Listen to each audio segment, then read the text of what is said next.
Sejam muito bem-vindas e bem-vindos à primeira temporada do podcast Livro News, um país de livros e leitores.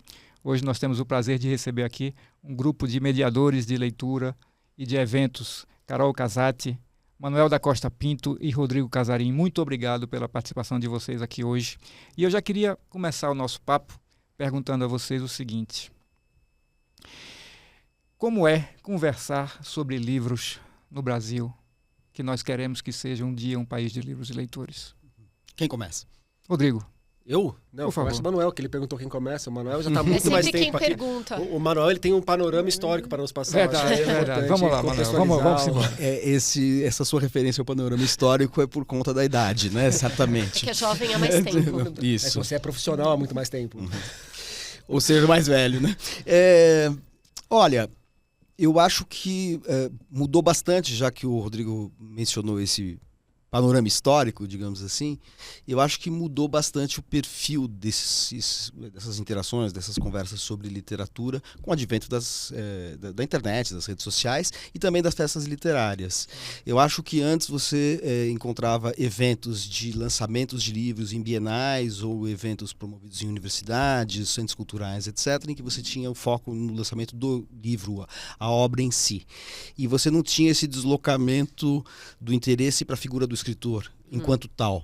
As festas literárias e o advento da internet e das redes sociais acabaram atraindo atenção muito mais para o autor do que para a obra. Então mudou o perfil da discussão, o tipo de discussão que se faz. Eu acho que isso em termos assim bastante objetivos, né? O interesse do mudou público leitor. Mudou a partir de quando? A partir da maior incidência dessas coisas? Eu acho que sim. Acho que a partir da Flip e seus derivados, né, outras festas literárias que surgiram, isso aí já tem uns 15 anos mais ou menos, e também o advento das redes sociais. A internet de uma maneira geral, mas o advento das redes sociais deslocou muito o interesse do público pela figura do escritor. Então, quando você vai a um evento literário, assim, sintetizando a pergunta, antes você falava e focava muito na análise da discussão do livro. Hoje em dia você pergunta sobre dados biográficos do escritor, como ele escreve, onde ele estava, que situações biográficas migraram para dentro de um livro. Tá? Então, mudou o tipo de conversa. Foi a sua pergunta, né? Sim. Eu acho que hoje eu vejo muito o livro, em alguns casos, quase que como um subproduto da opinião do escritor, da história do escritor, do que o escritor tem para discursar em cima do palco, né? Poxa, eu adoro aquela pessoa, adoro a literatura dela. Por quê? Porque ela escreve tal coisa com que eu concordo no jornal, porque ela tem um discurso bonito na internet, porque eu gosto de acompanhá-la no Instagram. Tá, mas você já leu? Mas tem que ler o escritor? Não sabia que tinha que ler o escritor. Não, eu gosto daquele escritor, mas eu não gosto de ler aquele escritor. Nem gosto de ler, só gosto do escritor mesmo. Acho que isso às vezes acontece. Então, é uma consequência dessa mudança de perfil que o Manuel falou. Não, eu ia falar também que as redes sociais possibilitam que você fale direto com o escritor. Sim. Né? Isso é algo que não acontecia antes. Então, você pode, inclusive, fazer essa pergunta para a pessoa. Né? Além dos eventos. Tal. Quando você vai no evento, a pessoa já te conhece. Né? Já vai tirar foto contigo sabendo, eu vou tirar foto com aquela pessoa. Porque você já mandou, já falou, que ou se leu, que gostou, que não gostou. Postou a foto com o livro, vai pedir autógrafo porque você, né, teve contato, porque agora os escritores também estão muito mais disponíveis, né? Principalmente os mais jovens, né? Principalmente os mais jovens. Você manda mensagem, a pessoa conversa com você, né? E pede para conversar. Ou vai nas livrarias também, quando a gente promove eventos, e aí ele vai lá e conversa diretamente com o leitor. Então, acho que isso também é interessante. É interessante, isso é bem comum hoje em dia. Você faz um evento com o escritor, está conversando com ele, de repente alguém na plateia faz uma pergunta e você percebe que o escritor já conhece aquela pessoa. Sim, ele das fala, redes chama sociais, pelo né? nome, né, às vezes. Ai, que bom que você está aqui, fulana. Né? E às vezes, se o escritor não reconhece, a fulana ainda ficou ofendida. Pois é, mas Como eu, assim? nossa, mandei tanta mensagem, não lembra de mim, eu sou tal pessoa, né? Sim. E essa proximidade, ela também favorece uma diversidade maior? Vocês notam isso? Tem mais bibliodiversidade associada a essa aproximação entre leitores e autores? Eu acho que hoje está mais fácil para o escritor encontrar o seu caminho de chegar no seu público. O quanto que isso vai ser ou não um grande público já é uma outra conversa, já é um outro debate. Mas eu acho que as mudanças do nosso mercado editorial, assim, a quantidade de editoras que a gente tem hoje, a possibilidade de autopublicação, facilidade que qualquer pessoa tem de ir numa gráfica, fazer a impressão e ter o seu próprio livro. E, de alguma forma, usar a internet para encontrar os seus canais de divulgação, os seus canais de contato com o público.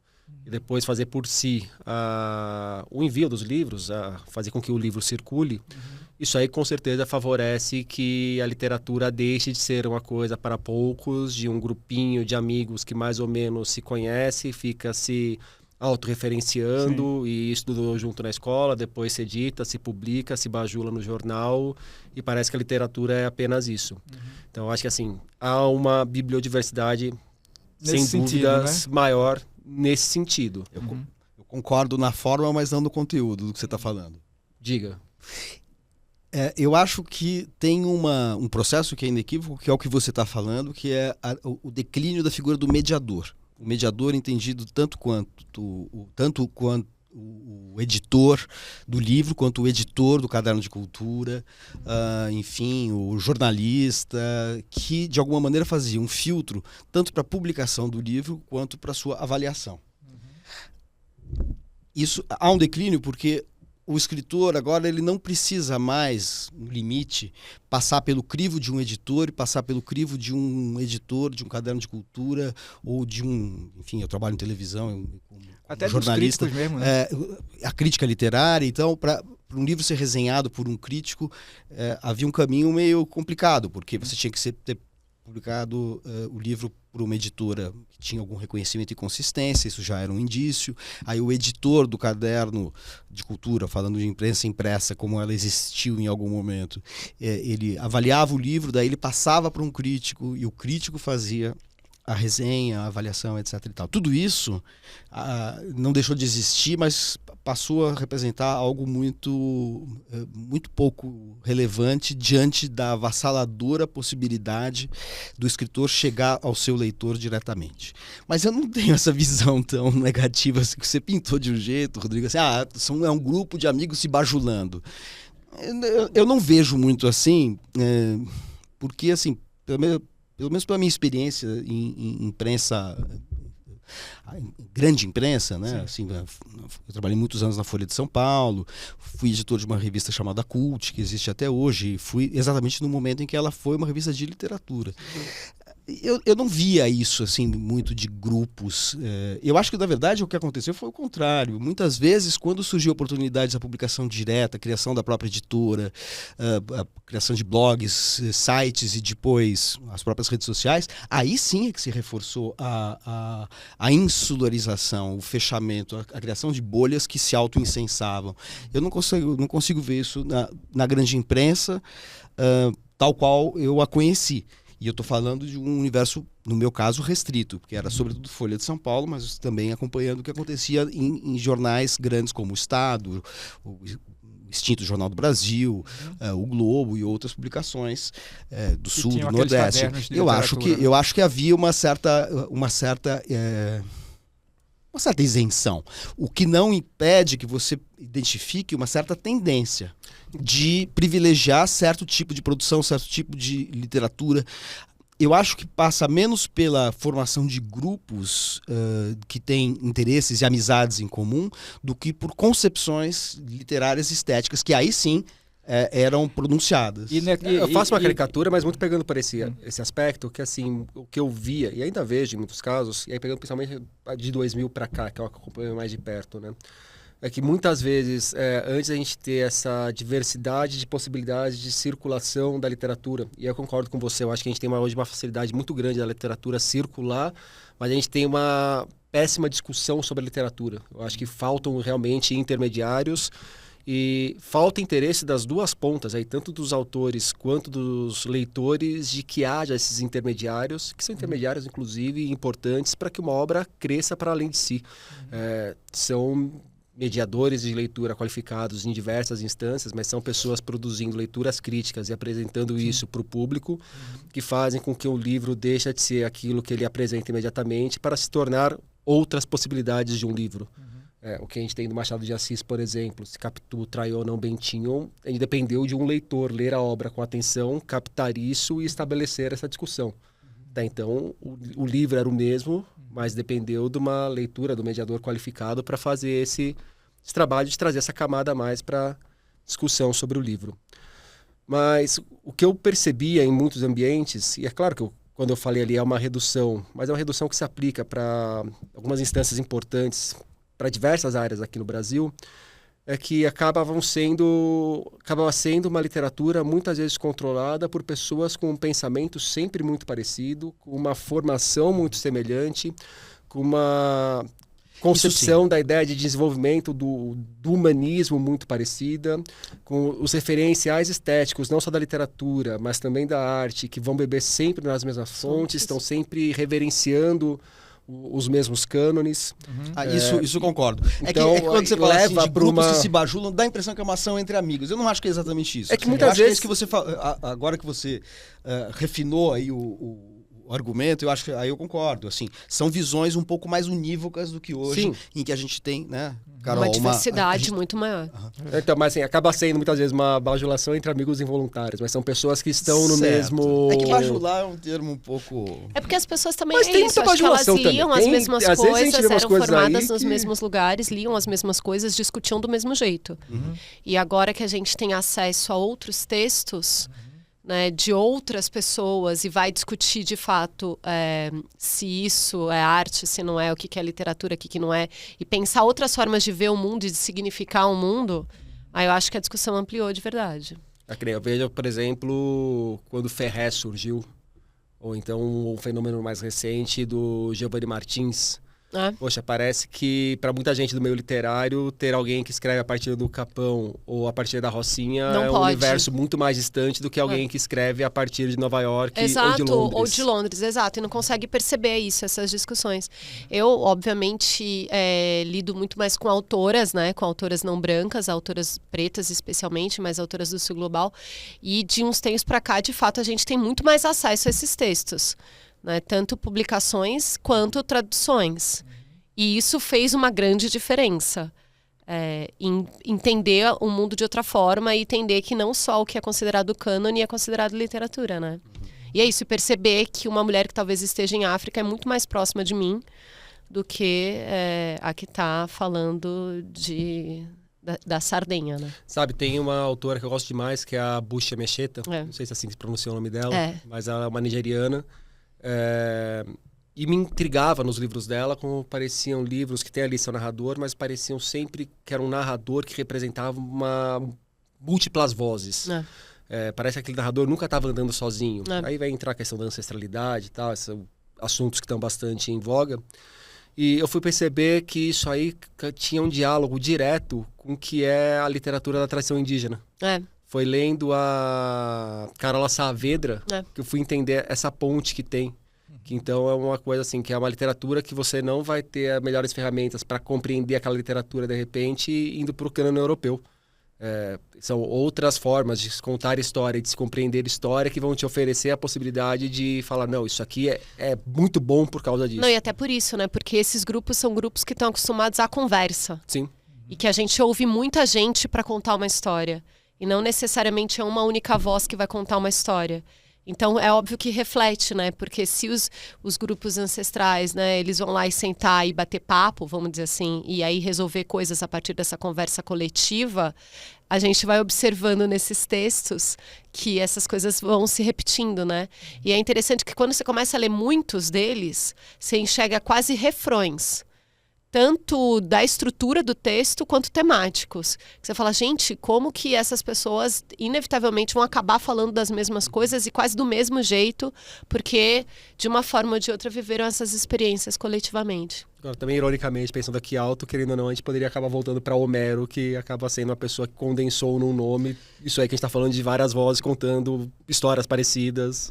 Já que você mencionou isso, eu acho que tem uma coisa interessante, que as reflexões como a Carol está trazendo, e você também, Rodrigo, suscitam, que é o fato de que, durante muito tempo, de alguma maneira se ignorou uma literatura produzida dentro desses moldes que a Carol estava descrevendo, porque não correspondia a uma certa ideia de literatura que é efetivamente uma ideia ocidental, europeia, etc. e tal, e que se reflete na literatura norte-americana, na literatura sul-americana, inclusive a brasileira, etc. Quando surgem autores que tratam a matéria literária de uma outra maneira, muitas vezes você pode ter uma atitude mais grosseira, mais vulgar, de simplesmente excluí-lo, porque ele não faz parte de um universo de pensamentos e preocupações hegemônicas, no sentido das elites hegemônicas. Mas também havia um argumento estético, assim, isso não corresponde, não desdobra uma tradição literária.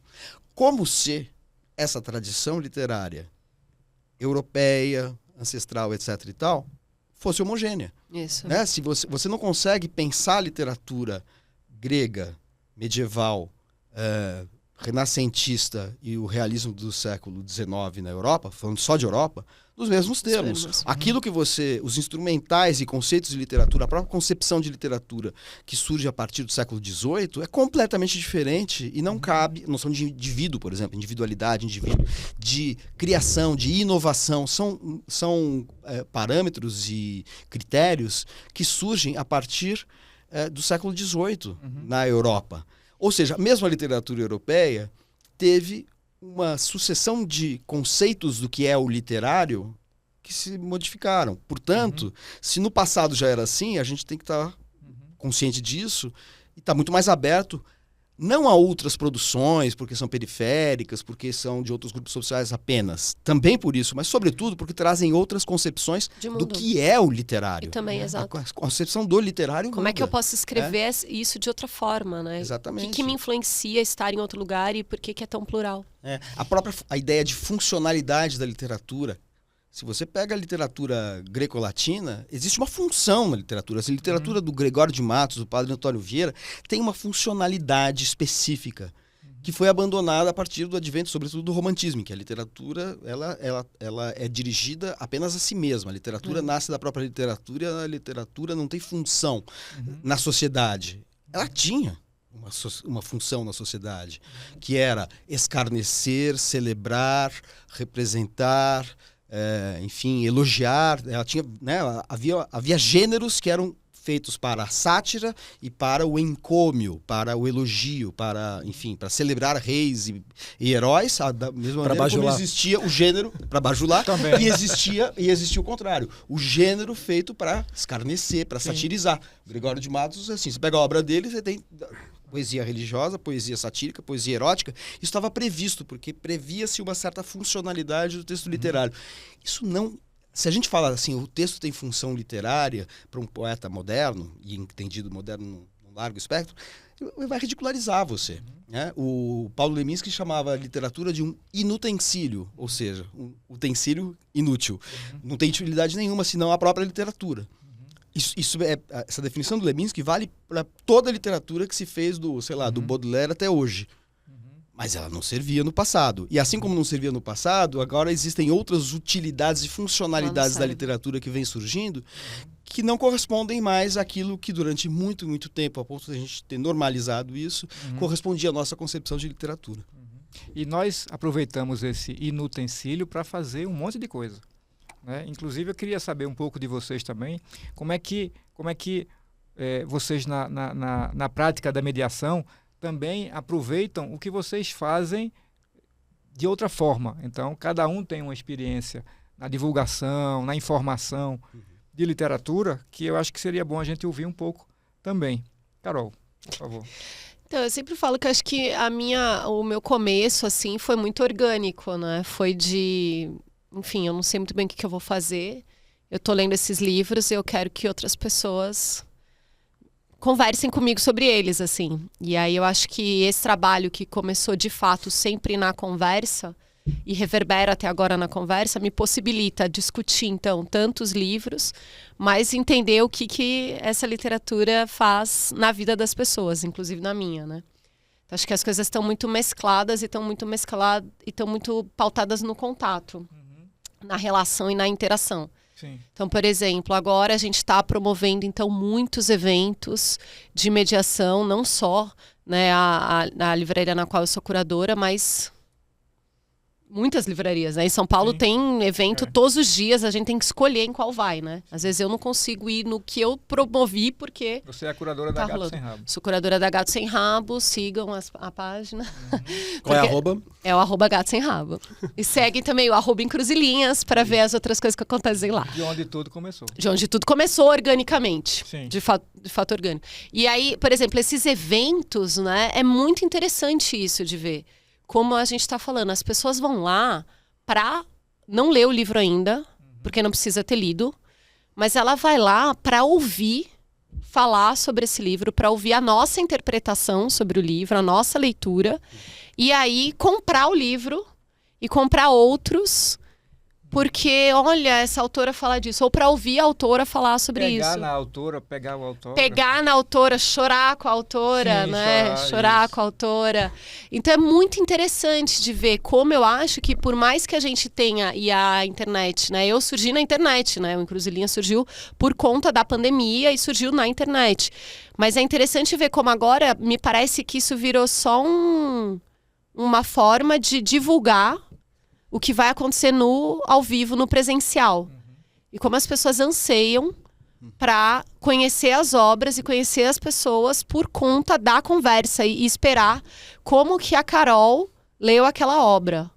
E ter esse contato com o autor, né? E ter esse contato com a pessoa. E como a gente está falando, pegar um autógrafo, conversar com a pessoa, né? Então, por exemplo, a gente estava... Aí não foi na Gato, mas em outra livraria a gente estava conversando com a Scholastic Mukasonga, né? Ela foi lançar o livro novo, que é o Que Bom Que Subiu ao Céu, e foi entregar autógrafos lá, fazer a coisa dos autógrafos. Eu já tinha ido em outro evento, né? Então eu já tinha conversado com ela, vamos dizer assim, ao vivo, e aí cheguei lá, fiz uma pergunta sobre uma coisa que ela falou na conversa antes, né? Na mediação, que não foi para mim, mas fiz uma pergunta. Me perguntou do meu doutorado. Então, assim, como que essas coisas vão de fato ligando, né? Uhum. Aí viu a outra menina, nossa, você parece com a minha irmã, aí vamos tirar uma foto, não sei o quê. Então, acho que essa coisa da interação e da relação e de estar de novo em contato, que é o que mais faz sentido para mim e que eu tenho visto que as pessoas anseiam muito para isso, assim. De saber como é que... por que eu leio o Rodrigo? Porque eu quero saber como é, eu tenho mais ou menos uma ideia do que o Rodrigo faz, né? Eu já conheço, então eu fico ansiando para saber qual livro, de que jeito que ele vai falar de tal livro, né? É uma espécie de experiência social da literatura também. É uma loucura, e como isso vai compartilhando, né? E como, às vezes, a própria autora, nas mediações, você fala uma coisa e ela fala, eu não pensei nisso sobre a minha obra. Puxa, que bom que você me falou, eu não tinha pensado nisso, né? E escuto uma outra pessoa que está na mediação e, nossa, você fez uma ligação com isso que para mim não fazia o menor sentido. Muitas vezes a autora ou o autor ele vai descobrindo a própria obra graças aos leitores. Exato. Né? Mas foi curioso você falar disso, que me lembrou uma outra passagem que tem muito a ver com o que o Manuel começou falando no início do nosso papo. No começo do ano eu comecei um clube de leitura com os assinantes da newsletter. E o primeiro livro que a gente leu foi da Cristina Rivera Garza, então uma autora mexicana. Ninguém sugeriu de a gente ter a autora ali conversando com a gente. E o segundo livro que a gente leu foi o Saturno Translada, do Lucas Lazzaretti, que é um escritor, ele mora em Curitiba. Qual é a frequência do... A cada 2 meses. E aí as pessoas vieram me pedir para convidar o Lucas para participar do bate-papo. Falei, não vou chamar. Eu gosto da fricção, né, também, de provocar um pouco e de pensar em quais são as formas de fazer com que o leitor... formar o leitor já formado. A pessoa já é leitora e tal, mas sei lá, o que a gente pode fazer para que se aprimore enquanto leitor e seja cada vez mais um leitor independente. Então, assim, que vá no meu texto, que vá no texto do Manuel, que vá nos textos da Carol, nos vídeos da Carol, use aquilo para formar, para confrontar, para melhorar a própria visão sobre a obra, mas não como uma palavra final sobre aquilo que... Acho que não precisa de uma legitimação do autor, né? Então, e aí eu falei, eu não vou convidar o autor, porque eu tenho certeza que se o autor chegar aqui, muitas coisas, o que o autor falar sobre a própria obra, vai ter gente que vai achar que aquilo é a palavra definitiva. Uhum. E vai ter gente que vai ficar intimidada de repente, meter o pau no livro na frente do autor. Uhum. É. Eu falei, É. faz o seguinte, vocês me mandam perguntas que vocês queiram fazer para ele, eu vejo com ele. Se ele topar responder 2 ou 3 perguntas, eu passo para vocês no final da nossa conversa. Tá. Mas antes, tanto faz. A função do escritor é escrever o livro. A partir do livro escrito, claro que o escritor pode ter a visão dele sobre o próprio trabalho, mas a gente não tem que ser subserviente a essa visão. Então vamos construir aqui as nossas interpretações possíveis e depois a gente traz a palavra do escritor. E eles gostaram, eles falaram, nossa, nunca tinha pensado por esse lado do quanto que poderia ter esse peso da palavra do autor sobre a sua própria produção, quanto poderia, de repente, intimidar interpretações possíveis para aquilo que foi escrito. Mas por isso que Clube do Livro é tão bom, né? Sim. Porque, de verdade, rola de um tudo. E a gente sempre diz, né? Que as pessoas não têm que ter obrigação de ter gostado. Sim. Sim, claro. Não tem que ter obrigação de ter gostado e é legal quando forma um ambiente de cumplicidade, que aí aparecem até aquelas interpretações mais sem pé nem cabeça possível, Isso. que pelo menos diverte pro momento, né? Eu acho que é bastante determinante o meio em que você está, o meio no sentido da mídia mesmo, né? Eu acho que isso define a maior ou menor participação da expectativa do público em relação à maneira como você trata a literatura. Quando você está na imprensa escrita, eu venho da imprensa escrita, né? Migrei faz uns 15 anos para televisão por circunstâncias biográficas que não vêm ao caso, mas assim, na imprensa escrita você é quase como assim aquela concepção quase fria da literatura, no sentido de que é a obra que interessa e o escritor, eventualmente você faz uma entrevista, mas assim, a prioridade absoluta é o trabalho com a análise do texto, dentro da crítica literária, dentro das resenhas, etc. Ainda é assim em jornais mais especializados, como Rascunho, Eu acho que sim. 451... Eu acho que Ainda sim, é, né? quando você pega textos da 451, do Rascunho, em geral é análise, uma clássica análise literária. Sim. Quando você vai para uma mídia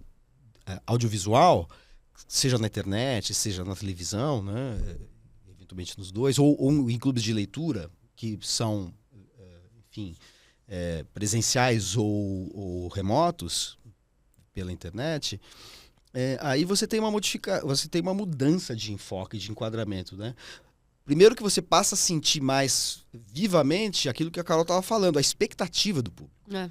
A própria escolha do livro, né? Do livro a ser debatido, do escritor a ser convidado, do tema a ser abordado, você passa a entender melhor o que tem uma reverberação maior no leitor.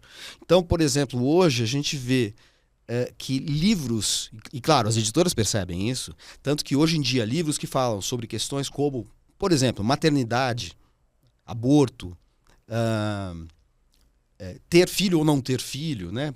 Temas que estão na ordem do dia sobre a autonomia do desejo feminino em relação a expectativas sociais, etc. Isso atrai público para os eventos, atrai audiência para as entrevistas e certamente tem um caminho na outra via, que as editoras também têm publicado muitos livros que têm essa temática, porque percebem que é algo que associa a força da produção literária com uma expectativa temática. Né? Claro que isso não esgota a literatura. Você tem vários escritores, eu gosto muito de falar, que é um escritor que eu adoro hoje, chamado Luiz Krauss, que é um autor publicado pela CEP de Pernambuco, né? Inclusive ele já publicou alguns romances que foram premiados no concurso que a CEP promove, um escritor de São Paulo, e que é publicado quase toda a sua obra pela CEP. Eu acho um dos maiores escritores brasileiros hoje, mas eu brinco com ele. Luiz, você está lascado, porque você é branco, homem, heterossexual, ainda por cima de origem judaica. Você não corresponde ao perfil de um país que está voltado, enfim, quase que em convulsão com temas da ordem do dia. Questões de gênero, questões raciais, enfim, questões sociais que são prementes. Então, e está certo que seja assim. Está certo que seja assim. A literatura, de alguma maneira, enfrenta as questões mais prementes do dia num país. Né? Isso faz parte. E essa literatura que entra nessas questões, ela acaba tendo uma reverberação maior e ela acaba produzindo pensamento crítico. É fundamental que seja assim. Só que aí quando você tem essa tomada de temperatura dos interesses, da expectativa do público e o que as editoras fazem respondendo a isso, etc., você vê que alguns autores acabam sendo colocados de lado. No sentido de que eles não atendem a essa expectativa e a essa temperatura que a gente está tomando, esse pulso que a gente está tomando da literatura cotidianamente. E acho que as duas coisas são válidas. Você, ao mesmo tempo, discutir aquilo que está na ordem de preocupação das pessoas, está na ordem do dia, mas também não se cegar para aquilo que está sendo produzido fora dessa expectativa. E aí eu acho que, enfim, não querendo dizer que a gente está no melhor dos mundos possíveis, a gente tem os eventos literários nas livrarias com uma escritora como a Scholastique Mukasonga, né, que, enfim, atende a essa necessidade de discutir esses assuntos que são realmente prementes no Brasil, mas também tem espaço para um autor como Luiz Krauss, que está falando sobre memórias de famílias judaicas do leste europeu e que rememoram traumas passados há 80 anos. Há espaço para todas essas coisas, desde que você, como diz Oswaldo de Andrade, veja com olhos livres, né? Você não seja unívoco. Aquela história que a gente estava conversando antes, né? Assim, não pode ter uma concepção unívoca de literatura. Eu acho que hoje a marca desse universo de reflexão e mediação da literatura é a multiplicidade, a diversidade. Eu acho que isso é bacana, é saudável. Eu acho que o leitor malandro é o que justamente valoriza essa tensão. Em vez de querer falar, não, tem que resolver isso, falar, não, precisa. Que bom que tem essa briga aqui, Sim. deixa eu beber desse lado, deixa eu beber daquele, ver o que um tá falando, ver o que o outro tá falando, e eu construo meu próprio caminho, Mas é por isso sem que eu vou ter puxar. que dar satisfação para ninguém. E por isso que eu puxo a sardinha de novo para os mediadores. Dá para provocar isso? Não, então, porque eu acho que também o que você oferece possibilita que a gente valorize essa tensão e não esconda certas coisas, né? Bons mediadores também vão apresentar várias coisas e mesmo que esteja num nicho, vamos dizer assim, vão provocar uma discussão que façam com que as pessoas pensem mais do que escondam outras coisas. Eu preciso puxar a sardinha para os mediadores. Sim, sim. Porque é muito difícil fazer esse papel. O mediador é o que vai fazer as perguntas, né? O que vai deixar alguma coisa E é isso inculcada que na vai cabeça ligar do um público. livro no outro, uma obra na outra, e vai possibilitar que as pessoas abram essa discussão para além do que parece que poderia ser, né? Que nem dois autores que eu adoro, Annie Ernaux e Houellebecq. Dois franceses de literatura completamente diferentes. Pois é. E às vezes eles começam a quebrar o pau publicamente, só faltava jogar pipoca nos dois, tipo, briguem, me tragam elementos Mas deixa eu só perguntar uma coisinha, né? Você já concorda anota com lá. quem? Eu não concordo com ninguém, eu quero ler os dois. Eu quero ver a discussão. Briguem aí, vai. Exato. É bom. É bom ver um jogo que você não tem time, né? É. Isso. Ô, Rodrigo, e como é que a sua atividade fora da mediação conversa também, bate papo com a mediação e o que é que dá para abrir de perspectivas nesse campo? Cara, eu sou um leitor. Sim. Todo o resto que eu tenho hoje na minha carreira profissional deriva disso, desse fato de eu ser um leitor e de eu ter tido experiências profissionais que me mostraram muito bem o que eu não queria para minha vida. Então, assim, meu primeiro emprego foi como auxiliar administrativo numa empresa de cobrança que eu tinha que trabalhar de calça social, sapato, gravata. E aí, quando tava muito frio, não tinha dress code para frio, aí ia com meu blusão da torcida organizada. E ficava todo mundo olhando torto, assim. Torcida organizada da onde? São Paulo. Era da Dragões. Só pra deixar claro. Não, tudo bem, né? Quer falar de futebol, Manu? O final da Copa do Brasil ano passado não prescreveu ainda, Sou cara. Flamengo. Não Então, assim, ali me mostrou que eu não queria esse negócio de bater cartão, que aí se você chegar... tinha que entrar 8h30, se você chegava a 8h32, você tomava bronca, mas se você saía às 6, se você saía às 6h05, o cara achava ruim, como assim você tá saindo no horário? Tem que se dedicar à empresa, ficar aqui mais, pipipi, popopó. Até que teve um dia que foram passar não existia o conceito de coach na época ainda, né? Mas foram passar um vídeo super do que seria o coach de hoje. E era um cara falando da importância do trabalho para sua família, que a família vai valorizar o trabalho que você tem, porque pagavam tipo um salário mínimo com uns papinhos desse ainda. que é daqui que você tira o ganha-pão para manter os seus filhos e tá. Então, se você passa 3, 4 horas por dia a mais no trabalho, sua família vai estar com você. Te apoiando. Então, vão te apoiar, vão entender. Aí acabou a apresentação, aí tinha gente chorando para puxar o saco, coisa assim. Não sei o que, alguém quer falar mais alguma coisa? Aí o Rodrigo levantou a mão. Aí eu levantei a mão e falei, tá, mas quando a minha família precisar de mim lá em casa e eu começar a chegar 3, 4 horas atrasado aqui na empresa, a empresa vai entender também ou é só um lado que tem que ter essa compreensão? Sim. Aí 2 dias depois falaram que abriam mão do meu trabalho. Passa no RH. Passa no RH. Então assim, ele me mostrou o que eu não queria um pouco da vida. E depois eu trabalhei durante muito tempo numa revista de iluminação arquitetural, que foi meu primeiro trabalho com jornalismo mesmo. E dali também, assim, era um trabalho que é menos chato do que pode parecer na hora que a gente fala de iluminação arquitetural. Me dava uma liberdade para trabalhar com algumas questões de artes e tal.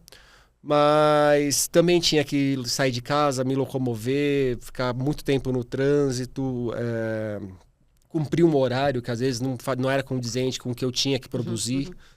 Então eu falei, não, eu vou tentar trabalhar de casa. E aí quando eu fui tentar trabalhar de casa, na época eu morava com meus pais ainda, eu tinha esse privilégio de, falei, bom, agora é hora de apostar, agora é hora de arriscar, que se não der certo eu não tenho que pagar o condomínio, né? E aí eu falei, vou tentar trabalhar de casa, e eu saí atirando para tudo que é lado para trabalhar como freelancer. Não deu muito certo, mas logo comecei a trabalhar como editora e fazer alguns livros de memória empresarial e de biografias pessoais, familiares, sob demanda. E quando eu saio dessa editora, aí já com 26 anos, eu falei, bom, agora eu vou continuar tentando ser freelancer, mas eu vou focar no mercado editorial, mercado literário. E o que eu gosto de fazer é ler. Então, a partir do que eu leio, eu tentar produzir alguma coisa relacionada a isso. Tinha algumas figuras que eu admirava pra caramba, tipo a Josélia Aguiar, que na época estava na Folha, a Raquel Kozer, que estava no Estadão. E eu já falei isso outras vezes, o Manuel, para mim, é um cara que eu olho como uma puta de uma referência de para onde eu queria seguir na minha carreira. E até hoje eu tenho, não exatamente como quero ser o Manuel da Costa Pinto, mas não. Esse cara que seguiu passos. Não desejo isso pra você, de maneira alguma. Não queira mesmo. Até porque eu teria que virar flamenguista, né? Tô fora. Já começou errado aí. Mas assim, ela sempre foi uma referência pra mim.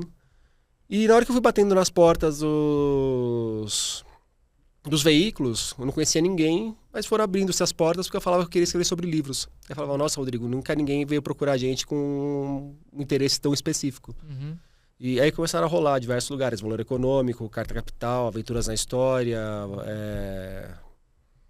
Suplemento Pernambuco. Pro Jornal Rascunho eu já escrevia. E dentre eles o UOL.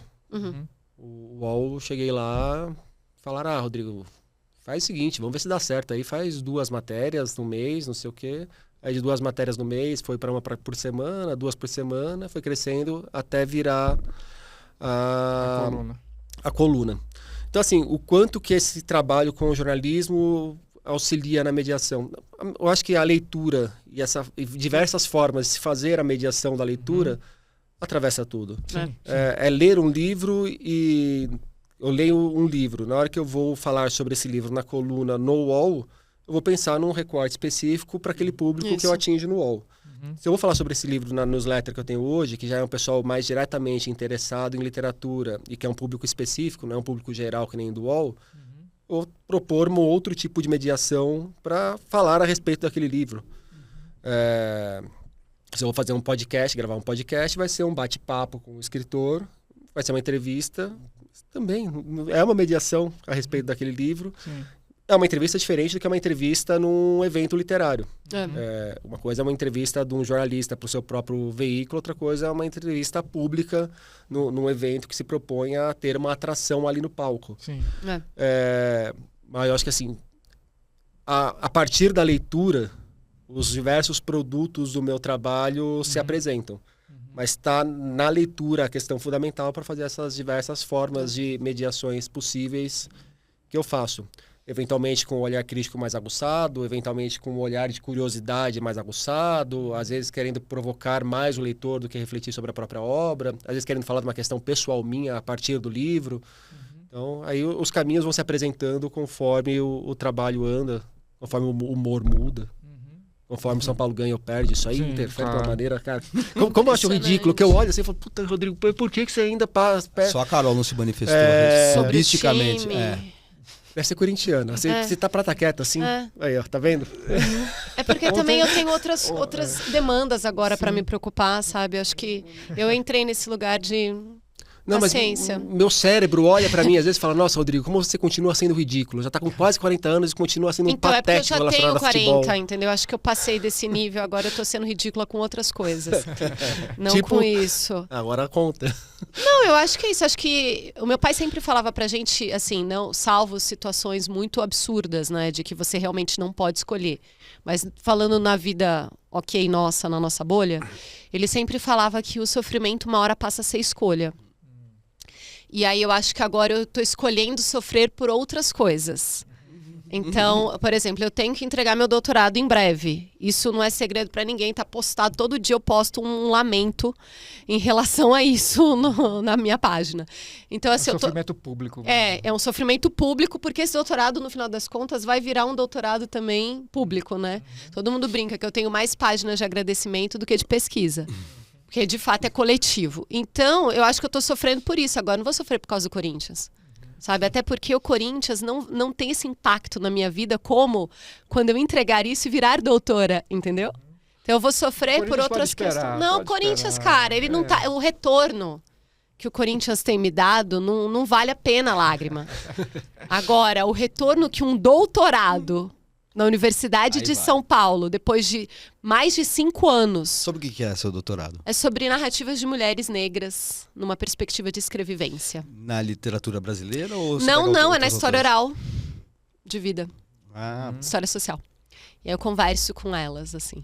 Então eu acho que isso me dá mais retorno, entendeu? Por isso que agora o Corinthians, pra mim, pode rolar o que quiser. Se pode optar pelo sofrimento, é um sofrimento Eu mais estou legítimo. optando por esse, exato. E outras coisas, que como ele falou, não vale a pena aqui falar, mas o que agora, de verdade, eu estou optando pelo sofrimento é para escrever isso e depois colher os louros do DRA na frente do nome. Serão grandes louros, tenho certeza. Amém. Mas o que eu ia falar é que assim, o duro do esporte é que ainda, na hora que às vezes você acha que você está começando a desencanar, aí vem umas coisas que te puxam de volta. Não vou nem ficar só no São Paulo, mas que nem, pô, na hora que você vê uma final que nem aquela França e Argentina, você entende por que você é apaixonado por aquilo e você passa um ano inteiro, que nem o Eduardo Galeno falava, mendigando por um instante daqueles. Ou então Tá nas vendo? Olimpíadas. É muita paixão a alegria isso. com a Rebeca Andrade, Sim. a alegria com o pessoal do judô. É. Ou então a tristeza com a seleção feminina de vôlei. Verdade. Esporte é uma coisa muito Mas louca. você vê que isso daí do que você está falando é do coletivo, né? Sim. Não é necessariamente do Corinthians. Não. É que o São Paulo é o ponto ápice, assim, É. mas tem essa questão do... Essa coisa de pensar, puxa, a menina foi lá, cara, não tem investimento. Aí a outra cai treinando, abre o supercílio, não sei o quê. Isso é um negócio que me comove mais do que o Corinthians está fazendo. bom, já que a gente enveredou por futebol aqui, E a gente acabou vai falar entrando do pela... Flamengo? Não, eu não vou falar do Flamengo, mas eu vou falar uma falar coisa do que Zico. eu já disse uma vez, meio em tom de brincadeira, mas há um fundo de verdade. Eu vejo efetivamente um paralelo entre a mediação literária, principalmente quando a gente está fazendo assim um trabalho como aqui, sentar numa mesa e bater papo sobre literatura, e as mesas, as legais, né? Tem muita escrotidão, né? Em debates de futebol, na televisão, etc. Mas e tal. literatura Mas tem uns também muito tem. bons, né? Mas tem alguns debates que são muito bons. Literatura também, mas eu acho que em menor grau, né? A literatura que é mais mas eu pro acho, insosso, às vezes, assim, né? tinha uma época que quando tinha o Linha de Passe toda segunda-feira na ESPN Brasil, eu não perdia, eu achava sensacional, tava o Zé Trajano, o PVC, o Paulo Vinícius, né? Enfim, tava lá o Juca Kfouri, gente de altíssimo nível falando de literatura. Eu falava, poxa, é uma coisa meio... Eu sou apaixonado por futebol, a ponto de ver esse tipo de mesa redonda, assim, quando tem consistência, quando tem valor. Mas tem um paralelo evidente, assim. Porque... Por que eu tô falando disso, fazendo esse paralelo? Porque eu acho que quem trabalha com literatura tem um gosto específico de fazer a mediação, a interpretação da literatura, a discussão da literatura, que é semelhante àquele que faz ou assiste programas de esporte. Porque, assim, de 20 pessoas que gostam de futebol, você tem 5 que vão acompanhar religiosamente as discussões depois do jogo. Da mesma maneira, literatura, se você sair por aí perguntando, claro que num país como o Brasil o índice de leitura não é alto, então você vai encontrar entre 20 pessoas, 5 pessoas que gostam de literatura. E das 5, você vai encontrar 1 ou 2 no máximo que acompanham, que leem não apenas o livro, mas também gostam de entrar na discussão de ideias. E eu acho que aqui a gente, de alguma maneira, quando o Rodrigo fala, eu gosto de ler, mas a leitura que ele pratica, assim como a da Carol, é uma leitura ativa, no sentido que você não é passivo em relação ao texto. Você está lendo, mas você está devolvendo alguma coisa que você compartilha. Com o espelho e com as pessoas com quem você convive e com o meio profissional que você acaba criando. Você vai compartilhar aquela leitura pela paixão da discussão. Eu cheguei à literatura, eu fui fazer jornalismo já pensando em trabalhar com literatura. Nunca trabalhei em jornalismo que não fosse com literatura, porque foi meu projeto. Eu queria me dedicar à literatura, mas não na academia, não universitariamente. Eu queria que a literatura fosse uma coisa mais viva, talvez por um espírito mais inquieto, né? Assim, não tão disciplinado quanto na universidade, na academia, mas assim, e eu queria justamente para mim a literatura foi sempre indissociável da crítica literária. Assim, eu na juventude descobri os escritores ao mesmo tempo que eu descobri os críticos. Assim, Otto Maria Carpo era um crítico literário que até hoje eu leio com um prazer semelhante ao que eu leio os livros que ele está comentando, porque é tão inteligente essa articulação, essa abordagem do texto literário pode ser tão inteligente, tão instigante, que discutir literatura, falar sobre literatura é tão legal quanto quando você vê um grande jogo e quer discutir esse jogo. E isso transforma essa discussão em algo que se pode, por si só, fruir. Que é o que a gente faz aqui. Quem vai a um evento organizado por uma livraria, quem vai a um clube de leitura, quem assiste a uma entrevista ou vê uma entrevista com um escritor, ele quer ir além do texto, ele quer discutir aquele texto, ter outras impressões, averiguar outros pontos de vista e valorizar aquilo que esse outro ponto de vista acrescenta ao seu próprio ponto de vista sobre o livro. A coisa mais gostosa que existe é você ler um livro, você tem uma ideia sobre o livro, de repente você lê um texto, ou vê uma entrevista, ou vê um comentário, assiste uma conferência, uma palestra, seja lá o que for, um debate, em que camadas de leitura que você não tinha percebido naquele texto emergem e se acrescentam às suas, e às vezes até modificam o seu ponto de vista. Ou então até fazem você compreender coisas que ficam meio patentes em você e estava faltando te trazer botar essa em palavras. Faltava tradução. Né? Exato. Recentemente eu estava lendo a Annie Carson. O livro de ensaios saiu da Annie Carson aqui no Brasil pela 34. E eu lia os ensaios dela e falava, meu Deus, eu tenho essas ideias em mim, eu conheço essas referências, eu conheço todas essas palavras. Por que eu não consigo fazer uma coisa que nem essa aqui que ela faz? Com a elegância que ela faz, com a clareza que ela faz, com a sofisticação que ela faz. E com a beleza que ela faz. Então, muitas vezes vai ter isso também de... É que ela produz um tipo de leitura muito particular. É uma escritora muito singular, realmente, né? A maneira como ela faz isso. Agora, o ensaísmo literário, a discussão literária... dentro desse gênero que é um gênero literário. Que ela é inventiva dentro do ensaio, né? Exatamente. Ela já é uma outra coisa. Ela é, enfim... demandaria aí uma reflexão especificamente voltada para o trabalho dela. Mas independentemente disso, assim, você tem grandes ensaístas de literatura que você tem o prazer de ler por causa da, enfim, é quase como uma inteligência que você toca, que se torna tão física, tão carnal quanto uma personagem de romance. Né? Quando eu leio um grande texto de sobre literatura, sobre um grande livro, às vezes o texto é tão interessante quanto o próprio livro. Até mais interessante que o livro. Mas acho que porque move com outros afetos, né? Isso. A gente tava falando do futebol e da literatura e a gente gosta de ler de outra forma, como você está dizendo, né? Que a gente lê para além de qualquer coisa, né? Acho que é isso que a gente faz, né? Que a gente faz na vida, ler.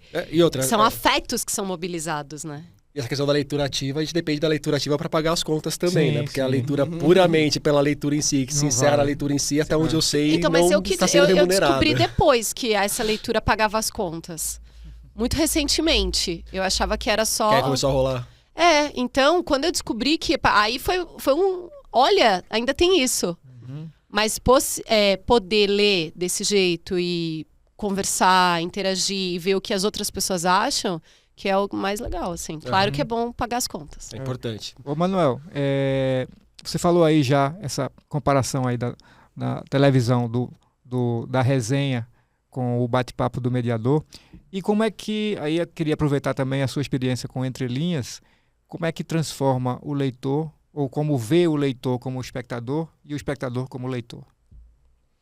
Olha, televisão é um veículo que tem um formato já mais antigo e tem menor interação com o espectador do que as mídias digitais, a internet. Né? O Entre Linhas é transmitido pelo YouTube, por exemplo. Né? Assim, a programação da TV Cultura é quase toda, se não me engano, mas o Entre Linhas com certeza, é transmitido simultaneamente pelo YouTube, né, enquanto é veiculado na televisão e depois fica lá disponível. Qualquer programa que você queira assistir. Entrevistei o Rodrigo Casarim aqui, por exemplo, quando ele lançou o livro dele, A Biblioteca no Fim. Eu ia ficar quieto, mas já que você mencionou, inclusive quando eu assisti, quando foi ao ar a minha entrevista contigo, eu estava num boteco, eu assisti pelo YouTube.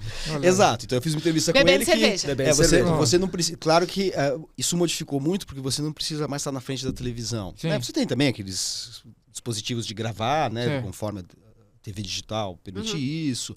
E tudo vai se transformar ainda mais a partir daqui a uns 2 anos, quando surgir a televisão 3.0, que vai ser muito mais interativa. Você vai poder pegar a grade de uma televisão, de uma emissora, e montar o seu cardápio. Inclusive, a própria publicidade vai ser direcionada para você. A TV vai se aproximar muito do que hoje é o formato do ambiente digital. Ela já está nesse ambiente, mas ela vai incorporar alguns mecanismos, alguns procedimentos. Mas dito isso, a TV tal como existe hoje, o Entre Linhas da TV Cultura, que é o programa que eu faço, tal como ele é veiculado hoje, ele ainda não tem essa interação direta com o espectador. O que a gente percebe, de um lado a gente tem a tradicional medição de audiência e a gente tem alguma margem de interação pelas mídias sociais que estão em torno do programa, nos comentários, em Instagram, da emissora, etc. Mas isso ainda não é tão determinante para nós como é nas redes sociais. É completamente diferente. Né? Eu acho que quem trabalha diretamente na mídia digital, da internet, tem um retorno muito mais imediato. Assim. Tem uma ideia muito maior de quem é seu público. No caso da TV, a gente percebe que passa muito pela sensibilidade de ver como os eventos que gravitam em torno do mundo literário, de alguma maneira, direcionam os eventos, os encontros, as festas literárias e como isso pode ser incorporado a um programa de televisão também. E, claro, há, do outro lado, a concepção mais tradicional de jornalismo cultural ou jornalismo literário, que é assim, este livro é importante, eu vou dar uma entrevista com esse autor, independentemente dele ser um escritor popular ou uma escritora muito difundida. Não, às vezes aí você trabalha numa espécie de peso e contrapeso, né? De um lado o ponto de vista crítico mais tradicional e do outro lado um pouco esse pulso que você toma do meio literário para entender alguma expectativa, já que como todo jornalismo cultural, mas sobretudo o audiovisual, a televisão, você tem uma dependência de audiência, né? E às vezes avaliar também, assim, um livro, o quanto esse livro, que é importante, de repente, do autor desconhecido, é justamente uma crítica que vai fazer com que ele tenha uma atenção maior, ou então um livro importante, mas de um autor já conhecido, que, bom, beleza, aqui a gente já sabe que o autor é importante e tal, vamos trazer a palavra do autor, né? Essa é uma coisa que eu avalio muito, de, às vezes, qual destino eu vou dar para determinada leitura. Às vezes eu leio coisas ótimas de escritores que quase ninguém conhece. Não adianta fazer uma entrevista com esse escritor. O mais legal que eu posso fazer por ele é falar do livro. E apontando virtudes, apontando problemas, claro. Mas é falar do livro em si. Agora, às vezes, na hora que saem livros de pessoas que já têm um público muito bem estabelecido, de repente é mais legal você criar uma conversa com essa pessoa para tentar compreender o momento da carreira que ela está, o que ela está buscando fazer com aquele livro, do que ter simplesmente a resenha. Às vezes a resenha pode vir também. Mas eu acho que... E tem o imponderável, né, Rodrigo, que é o seguinte, você não tem controle, nós que né, trabalhamos aí nessa interação entre público e escritores, a gente não tem controle sobre o que vai render, né? Não. Uhum. É célebre o caso do Coetzee. Hum. Tem gente que fala Coetzee, enfim. O escritor Coetzee. sul-africano, Coetzee, escritor sul-africano, prêmio Nobel de Literatura, autor do Desonra, enfim, de inúmeras outras obras importantíssimas, na minha opinião, o maior escritor contemporâneo. Hoje em dia mora na Austrália, se não me engano. Ele ia a eventos literários, ele era a pessoa sempre mais esperada, ele subia lá naquele púlpito, pegava e lia um texto. Era uma decepção generalizada. Porque para ler as pessoas podem ler, né? As pessoas falam, não, a gente não veio aqui para ouvir uma palestra, uma coisa Que é o assim. vento falar. Aí ele fez uma coisa absolutamente genial que, enfim, ele deu uma outra volta no parafuso. O que ele fez? Ele criou, nesses textos que ele lia, a figura de uma escritora que participava de eventos literários e lia textos. Então ele criou, dentro do texto dele, a situação que ele vivia. Ele ia nos lugares e lia um texto, e ele criou um texto para ler em público, em que uma escritora vai a um evento literário e aí a coisa fica... É o que os franceses chamam de mise en abîme, né? Assim, uma narrativa em abismo, em que uma narrativa contém outra narrativa e assim por diante. E aí tornou-se tão interessante isso que as palestras dele, por tratarem de uma personagem que é uma escritora chamada Elizabeth Costello, que vai a eventos literários e lê textos, criando uma série de tensões com a plateia, acabou se tornando um sucesso a ponto de virar um romance chamado Elizabeth Costello, composto por vários capítulos em que acontece isso, né, dessa escritora falar para um público sobre literatura. Então não é uma escritora, não é a história de uma escritora, é uma escritora que fala sobre literatura para uma plateia. E isso ele criou por conta dessa situação singular, de que ele era a performance dele não era empolgante, mas se tornou empolgante literariamente porque gerou um livro magnífico como Elizabeth Costello. Mas tudo isso para dizer que, às vezes, o escritor é um prêmio Nobel de Literatura e talvez o maior escritor do seu tempo, e o evento é, para a plateia, decepcionante, no sentido de que não traz aquele... eu fui curador da Flip, né, numa das Flips, e assim, eu pude perfeitamente perceber isso, né, que tava lá o Walter Ugumãe. Ninguém esperava que o Walter Ugumãe, que eu convidei, se transformasse no fenômeno que ele se transformou. E por que isso? Porque a literatura dele é boa? Não só por isso. Porque ele foi lá e estabeleceu uma relação tão afetiva com a plateia, ele chorou falando das memórias familiares dele, etc e tal, que se transformou ele se transformou num autor talvez mais querido e mais lido no Brasil do que em Portugal. Aliás, não é definitivamente por causa da literatura dele, porque a literatura do Walter Ugumãe naquela altura era uma literatura difícil. Você pega, por exemplo, o Remorso de Baltazar Serapião, não é um livro para vender que nem vendeu. As pessoas compravam pela imagem dele. Depois vieram livros mais palatáveis, que eu acho que mais, e mesmo assim, mais fáceis de se chegar fácil, a grande né? público. Mas aqueles primeiros lá, A Máquina de Fazer Espanhóis... Você fala, como assim? O brasileiro virou um super leitor para comprar isso aqui, adorar isso aqui, gostar e ler, compreender. E tem um lado imponderável, né? Não sei, Carol, se tem assim, frustrações e surpresas positivas em relação a escritoras, E escritores. aproveitando aqui. que você puxou aí os eventos, como é que está essa proliferação de eventos no Brasil também? Como é que vocês estão vendo isso? Tem eventos surgindo em toda a parte do país. Eu tô achando ótimo. E como é que vocês veem também a participação de vocês e o retorno de público quanto a esses eventos agora? Eu tô achando ótimo. Eu acho que é isso. Em São Paulo a gente tem muita coisa, né? Então às vezes fica até complicado administrar. E a gente vê que em outras cidades talvez não seja assim. Sim. Tanta produção.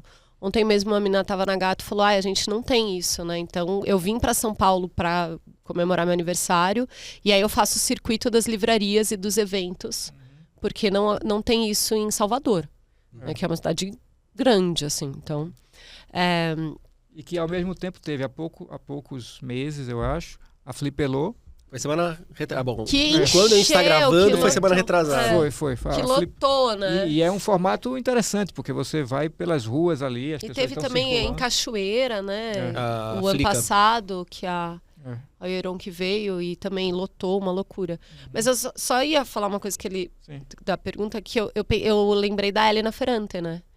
E pensar isso, que é sempre alguém que vai lá ler para ela. É uma atriz, uma mulher que vai lá e lê os textos, os discursos... que ela não aparece. É que daí, no caso dela, há o ingrediente de que ninguém sabe ou ninguém sabia da identidade dela. E aí isso era instigante por si só, né? Sim, mas é isso. As pessoas também já vão lá sabendo que ela não vai aparecer, que vai ser um texto. E quando tem um texto que alguém vai ler? Senão você espera um livro que tenha entrevista e aí você lê a entrevista, né? É sempre a mesma atriz? Algumas são, outras não. Tá. Seria ótimo se fosse desde sempre a mesma atriz. Às vezes pra tem, se por exemplo... pensar, será que é uma atriz mesmo? Não, acho que assim, se ela ganhou um prêmio, aí às vezes é uma atriz, às vezes quem vai é a editora, né? Então, ou ela só por e-mail, né? Ela responde por e-mail. E eu acho que é interessante isso, de pensar também como essa aura, né? De quem é essa mulher... Quem escreve, também se reflete no fato dela ser muito mais lida aqui, por exemplo, que na Itália. Né? Aqui que tem a coisa da febre e não sei o quê, e na Itália as pessoas às vezes até... Quem é? Né? Até não gostam, na verdade, da obra dela, porque não leram. Então acho que é interessante ver isso também, como as pessoas... O que é que vocês veem quando vocês vão aos eventos literários? De qualquer porte. Depende muito do evento, depende da programação do evento, depende do quanto que eu estou trabalhando no evento. Porque às vezes, que nem a Flipelô que vocês comentaram, a Flipelô é o evento que eu mais acompanho na vida, assim. A Flipelô, eu fui para todas as edições da Flipelô desde que começou a Flipelô. O primeiro ano eu fui para cobrir, fiz uma cobertura, dei umas bordoadas neles, eles gostaram de ver as bordoadas, porque falaram, nossa, Rodrigo, você fez críticas, mas você foi respeitoso, suas críticas estavam embasadas e tal. Aí começou a ter uma proximidade, e aí desde então eles sempre me chamam para fazer mediações. Já não faço mais a cobertura, porque não dá para ficar misturando as coisas, né? Então, mas sempre me chamam para fazer mediação na Flipelô. Mas, sei lá, você vai para um evento, você vai ter que mediar 3, 4 meses, você acaba sendo consumido por essas mediações, porque muitas vezes o tempo que você não está fazendo a mediação, você está preparando a mediação, preparando a pauta, além dos livros. E a Flipelô é um evento fantástico, assim. A Flipelô, ela acontece em diversos pontos do Pelourinho. Então, ela tem uma programação muito vasta, muito descentralizada. Tem o que acaba se tornando o palco principal, mas tem diversos outros palcos acontecendo muita coisa legal pra caramba também.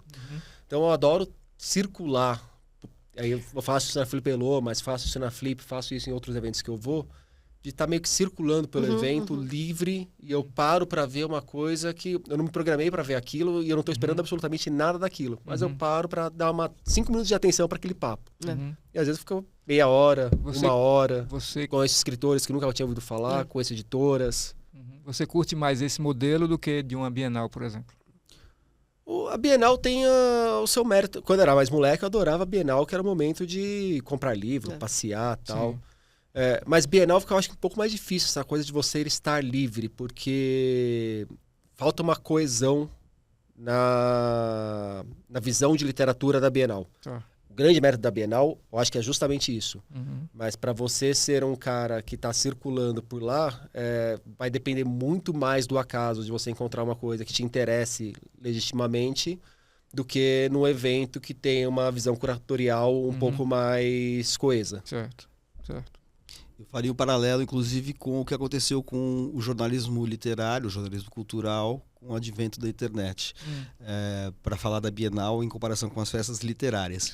Assim como o surgimento dos suportes digitais, essa pulverização que a internet propiciou, fez com que os jornais, de alguma maneira, se desincumbissem da tarefa de fazer crítica literária, de veicular crítica literária. Eu trabalhei no Caderno Mais da Folha de São Paulo, depois TV Ilustríssima. Hoje em dia a gente tem resenha de livro, o caderno... Tinha o Caderno 2 e o do sábado, como se chamava? O Sabático, né? Era o Sabático, mas antes tinha um outro nome que não está me ocorrendo agora, no Estadão, só para dar o exemplo dos 2 maiores jornais de São Paulo. Tinha um espaço privilegiado para livros aos fins de semana nos 2 maiores jornais de São Paulo. Hoje em dia não tem mais esse espaço. Eles abriram mão. Da mesma maneira, daí o paralelo, a Bienal sempre teve mesas literárias muito boas. Eu já vi, assim, quantas e quantas vezes eu vi lá, aqui em São Paulo, a Lígia Fagundes Telles, o Inácio de Loyola Brandão, outros escritores, que não está me ocorrendo agora, mas vários dos grandes nomes da literatura brasileira eu vi nas bienais. Em dado momento, com o surgimento das festas literárias, os grandes nomes da literatura foram migrando para as festas literárias, as várias que existem no Brasil, e a Bienal ficou muito, muito mais comercial. Você vê, inclusive, quando você vê a lista dos autores convidados internacionais, os convidados internacionais, você vê que são autores de best-sellers. Você antes tinha o convite para escritores. Eu cheguei a entrevistar escritores de fora do Brasil muito importantes que estavam na Bienal. Hoje em dia eles estão nas festas literárias. Houve um corte. Né? Então, por isso que eu fiz o paralelo. Assim como os grandes jornais deixaram de dar espaço para livro e esse espaço migrou ou para a internet ou para revistas especializadas, do tipo Rascunho 451, da mesma maneira aconteceu com a Bienal. A Bienal deixou de ser um espaço que incluía tanto os autores mais populares quanto a literatura, enfim, mais elaborada, digamos assim. Ela abriu mão disso. Né? Esses autores foram para as festas literárias e a Bienal virou um evento de uma literatura muito mais comercial, de sucesso de grande público. E muita literatura voltada para público adolescente. Né? Quando você circula pela Bienal, você vê que a faixa etária é completamente diferente da faixa etária dos eventos em livrarias ou em festas literárias. É muito diferente. Bienal passou a ser um evento que responde essencialmente à planilha de Excel, né?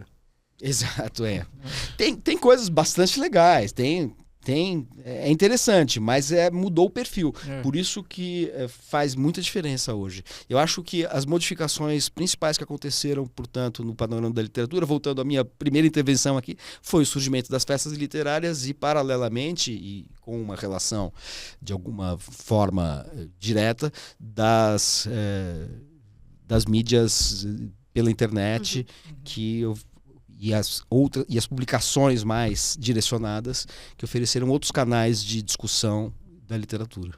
Mas assim, a Bienal continua tendo eventualmente, alguns encontros legais.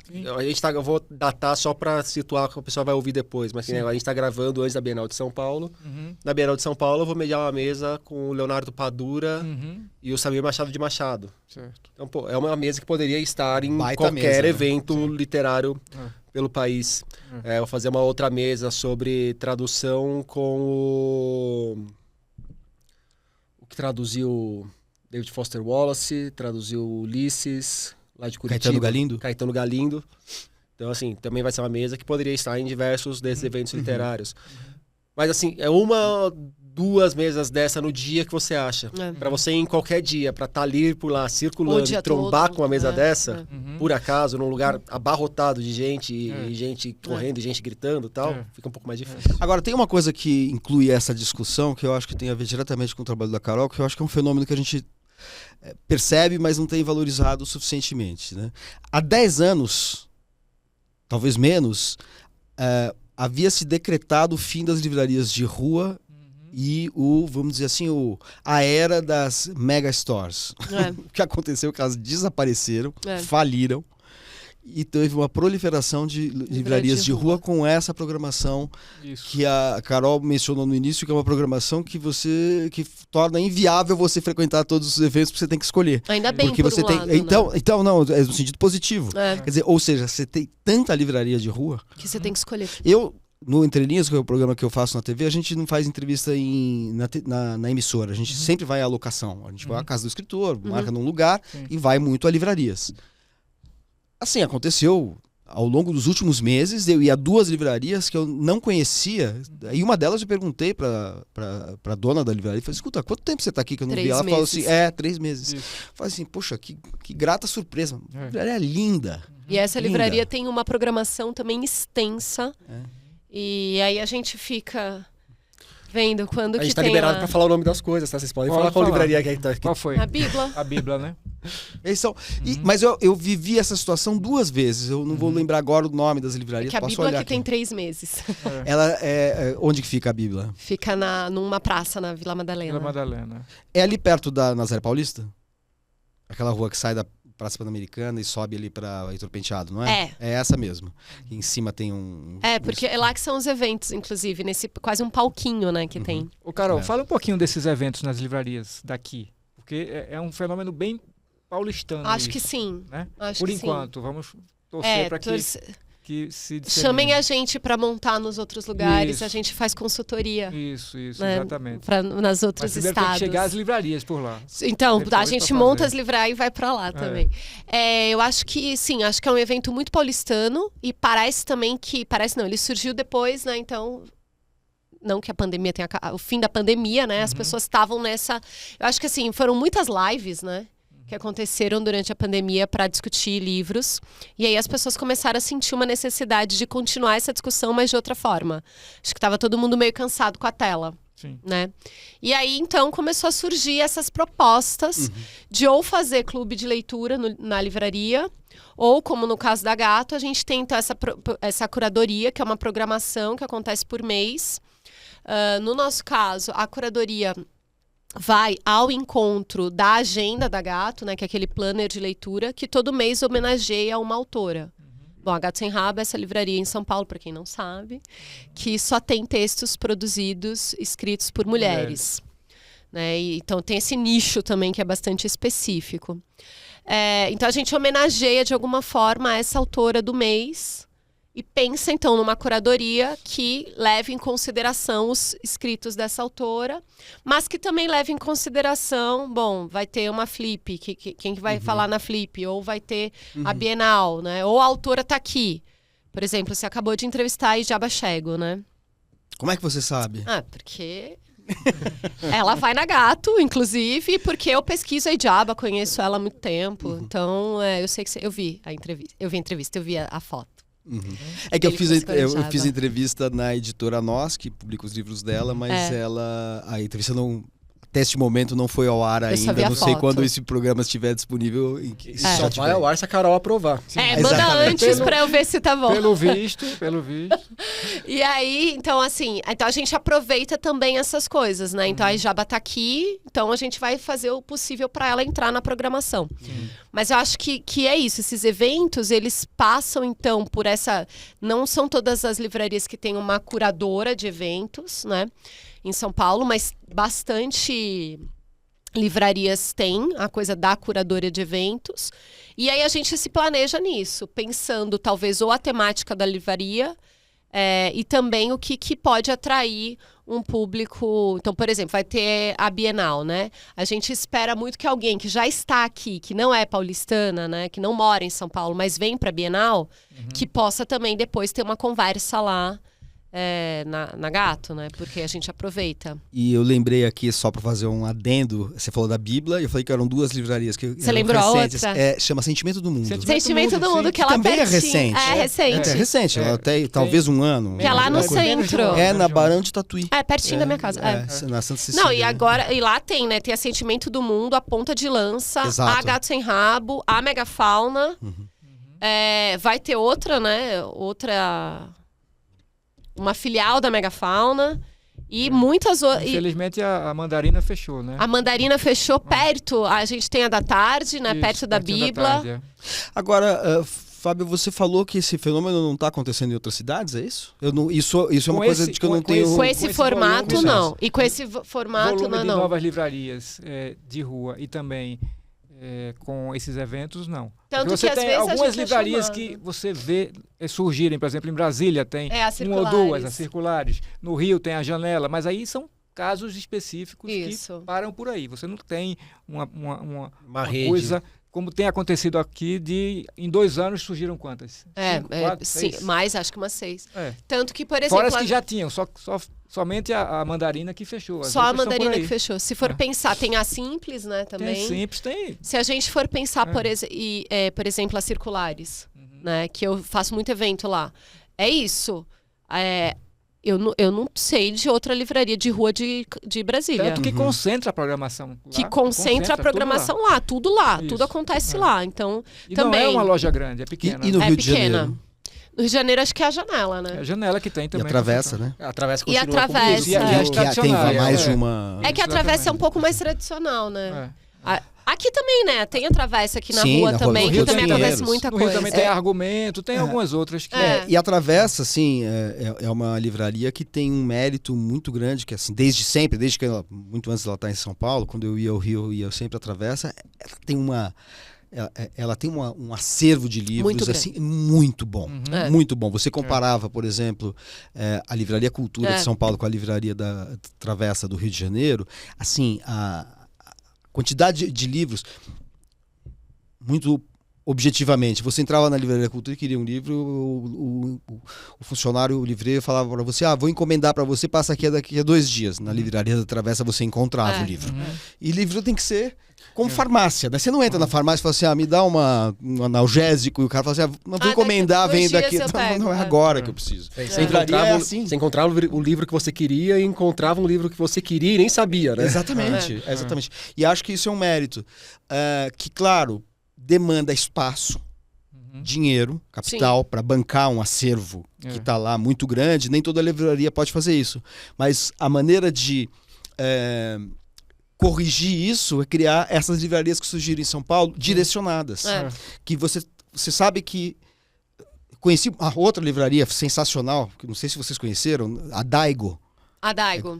No Bom Retiro. É. Fui fazer matéria também sobre ela, assim, Naquela uma livraria rua, assim, maravilhosa, numa espécie de galeria que tem no Bom na Retiro. galeria. É uma livraria pequena, mas a quantidade de livros sobre a experiência da viagem, do deslocamento, Imigração, do revoagem e do deslocamento. exílio.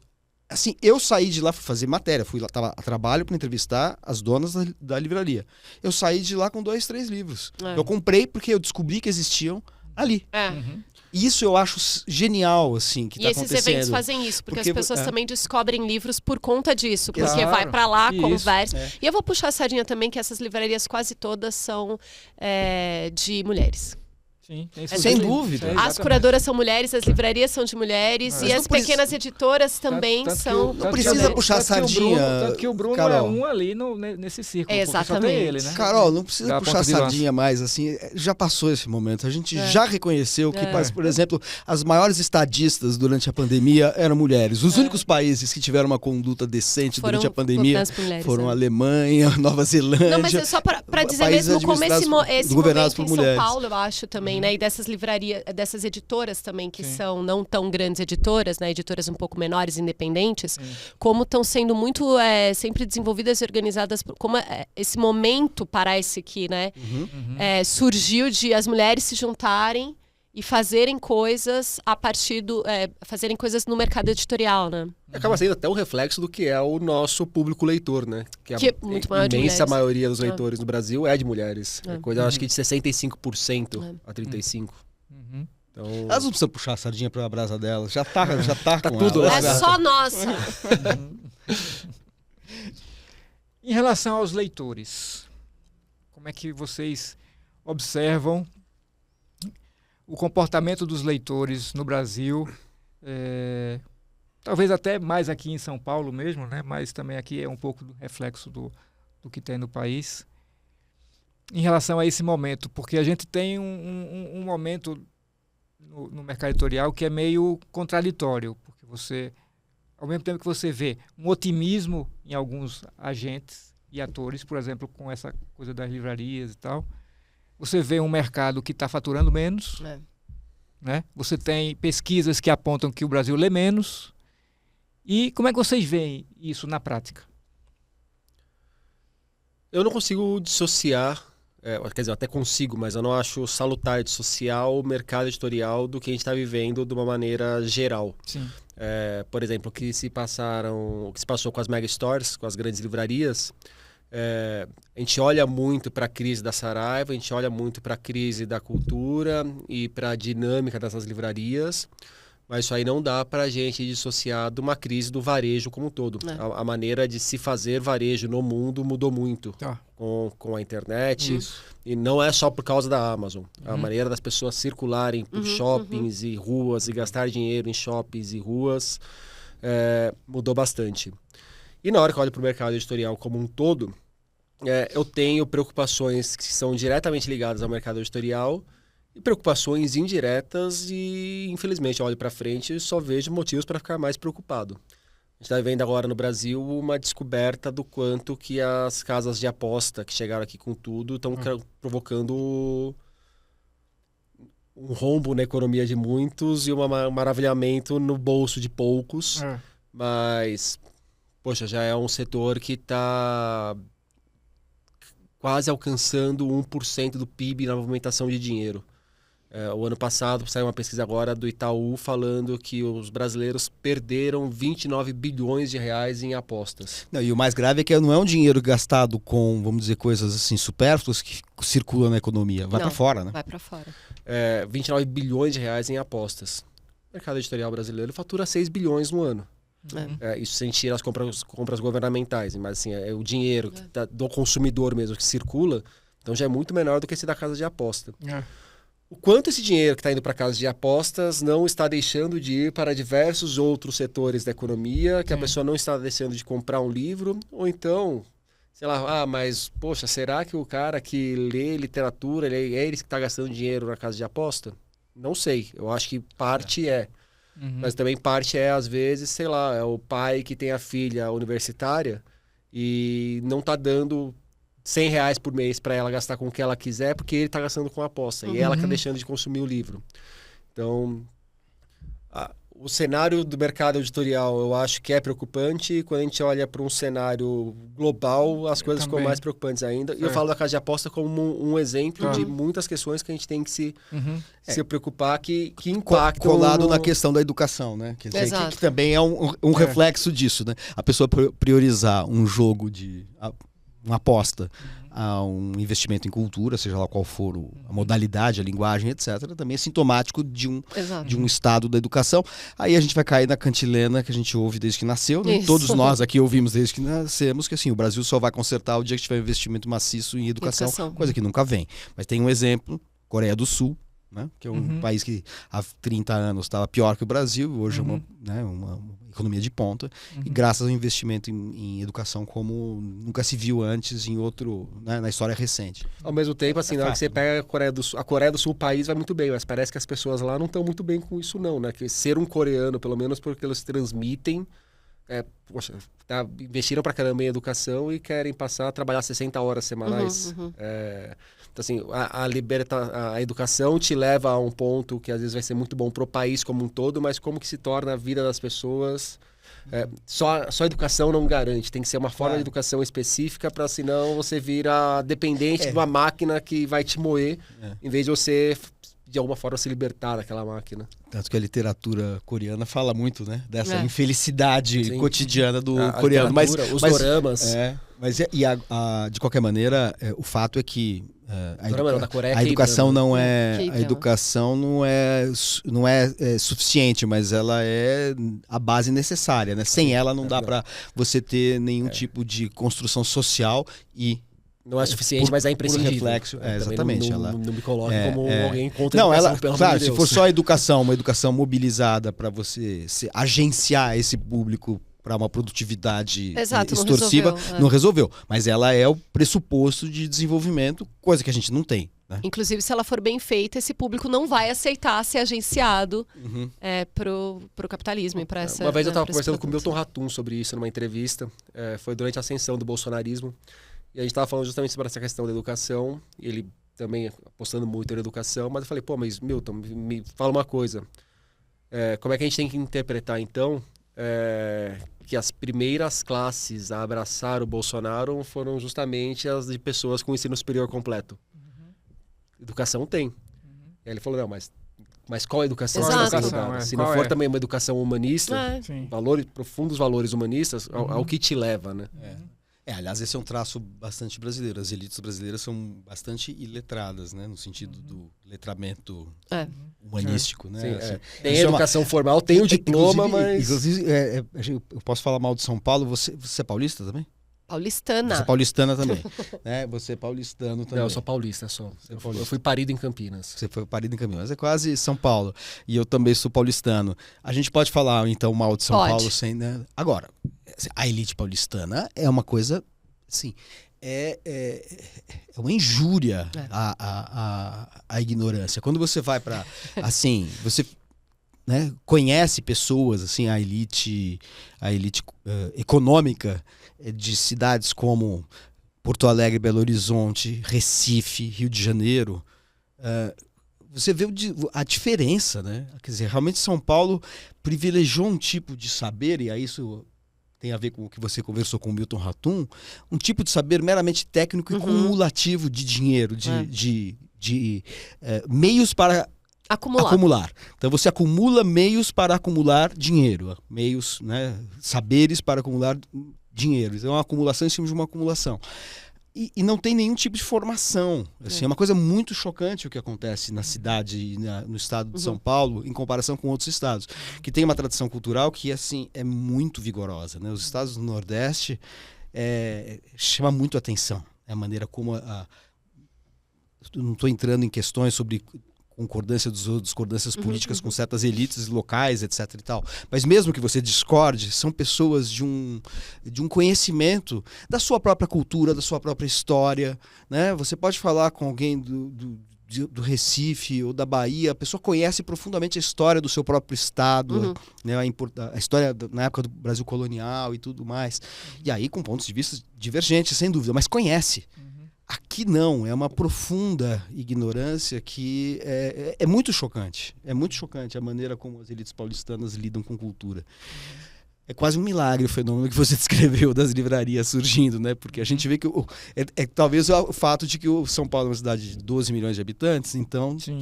Mesmo, a gente vai hackeando também o sistema, né, de alguma forma, vai tentando hackear e fazendo com que as pessoas vejam outra coisa. A questão é que um país tão grande... Isso não é uma coisa exclusivamente brasileira, qualquer outro país, né? Os Estados Unidos é assim, enfim, a Argentina é assim.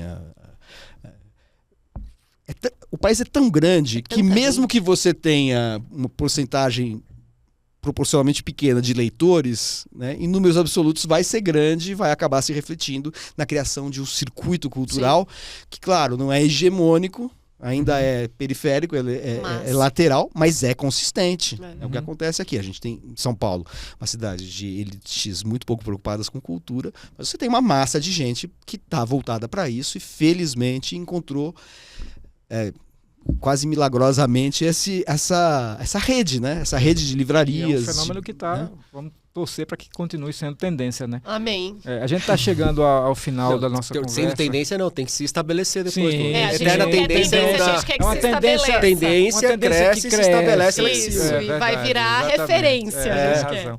A gente está terminando, mas eu queria ouvir só uma palavrinha de Carol. Pegando essa parte das livrarias também, que você está sempre bem presente nelas aí. Tem mais leitoras? Tem mais leitoras. Eu não sei se é porque os eventos que eu promovo ou os que eu sou chamada para mediar são de textos que, né, trazem leitoras. Não sei se é isso também, né? Vai ler tal autora, né? Mas sempre tem mais leitoras.